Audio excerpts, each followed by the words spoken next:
Nope, that's not a hologram. That's Hound. Wait, what?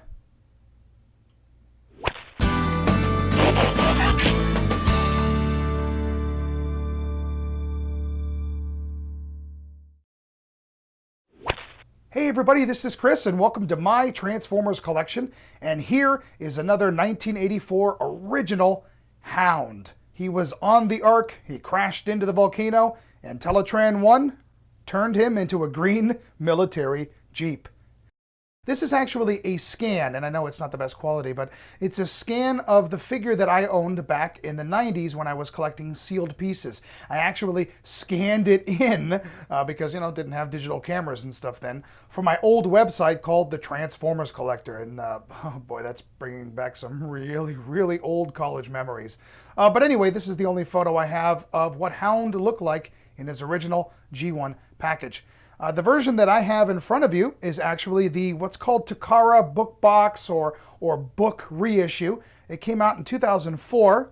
And what was nice about these is first of all, the packaging was awesome. It had a Velcro here and the box opened up, and inside was actually a sort of little booklet that had a bunch of artwork, and it's obviously in a language that I don't quite understand, but there's little holes, you can bind it up, and it just was a really, really neat thing. But also the figure itself was essentially identical to the original G1 release, and so you could get yourself a mint loose version because the original G1 loose that I had is a little bit rough and beat up, which is actually the version you saw at the beginning of this video. It's pretty loose and beat, and when I was able to get this guy in pretty much mint condition, it was pretty awesome. If you look at Hound's tech spec, his quote is, "Observe everything, remember even more," and his function is Scout. Hound was a character in the original cartoon that I always kind of liked, and he had a lot of really cool stuff to do, but I think my favorite thing about him was, quite frankly, his holograms. His special power was really awesome. I mean, how could you not love the fact that you could create something at any time? He was entertaining Spike almost really early on in the show, and as a kid, we were attached to Spike as well, that could be me. To have Hound create a hologram right there and take him for a ride in the middle of man, that was just really cool. And then in Heavy Metal War, Hound created that giant robot thing to sort of distract Devastator.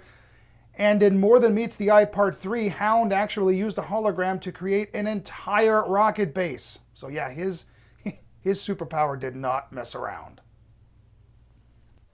All right, let's take a look at what comes with a Generation 1 Hound. Obviously, pamphlets, booklets, sticker sheet, and if you picked up a reissue, you might get a collectible card of some kind. But as far as accessories are concerned, you'll get a lot of stuff that you're going to lose, which is kind of the case in a lot of Generation 1 stuff. But in Hound's case, some of the stuff is for vehicle mode and some of the stuff is for robot mode. So, oftentimes these things do tend to get lost, like the jets and seekers were like that as well. But you get basically a missile launcher, 3 missiles, hologram gun, a posable machine gun, a gas can, and a spare tire. And here is Hound in vehicle mode. And I'll tell you, the colors really look nice on this. The black and the green sort of mixed together here, along with the chrome color on his machine gun. And if you look on the front here, he has just this awesome stuff all right here. It just really looks nice, especially when the light is shining on that front area. You get this whole bright silver everywhere, sort of contrasting with the green. It looks really good. He's a little bit smaller than a lot of the Autobot cars. And as far as size-wise, he has a real sort of small look to him, but he's really nice. Oh, and as you can see, he rolls almost a little too well. You'll notice that the spare tire and the gas can go back there, as well as the machine gun sits in a little port on the back. These 3 things tend to be lost because they only work for vehicle mode. And I've seen people actually post outrageous amount of want money for this particular gas can, and it's just a little tiny thing on the back. So the only thing about Hound that I don't like, which is a very small little nitpick, is if we take him and we dump him upside down, his head comes out when you tip him upside down. Now, I'm sure most people are assuming that you're not going to have an upside down flying car go by, so who cares? But that's something I noticed on all the Hounds. The head just kind of sits there.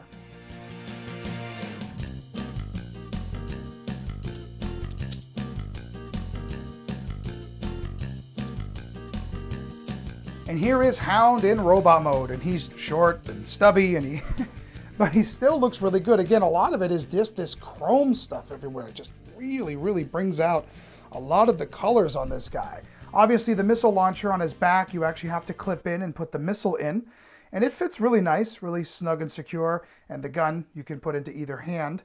And if you push this trigger up here, boom, it shoots into your lights. But anyway, it does have a spring-loaded mechanism. The one in America, the original G1 version, was a little bit weaker in the spring department, but it still also shot out like that. It's really cool, and it's really nice, and he looks good overall.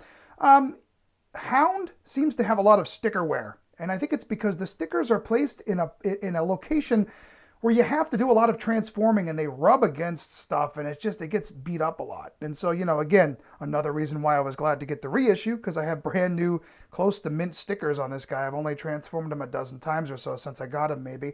And he's really remained in nice overall shape. Another thing with Hound that's a little bit interesting is he has kind of an automorph feature. During transformation, if you lower his tires, his arms slowly come out. And when you close up the chest, his head pops up. Is that, you know, possibly early automorph days? Who knows? But it's a neat little feature. For example, here's Generation 1 Prowl, who's a smaller figure as well, aka Blue Streak, like we talked about last time. You know, that particular mold. And you'll notice Hound is quite a bit smaller if you don't count that shoulder rocket. So he's a small little dude. And there you have it. There's a look at Generation 1 Hound. I hope you enjoyed this. Hey. Get out of there. Man, what a pain.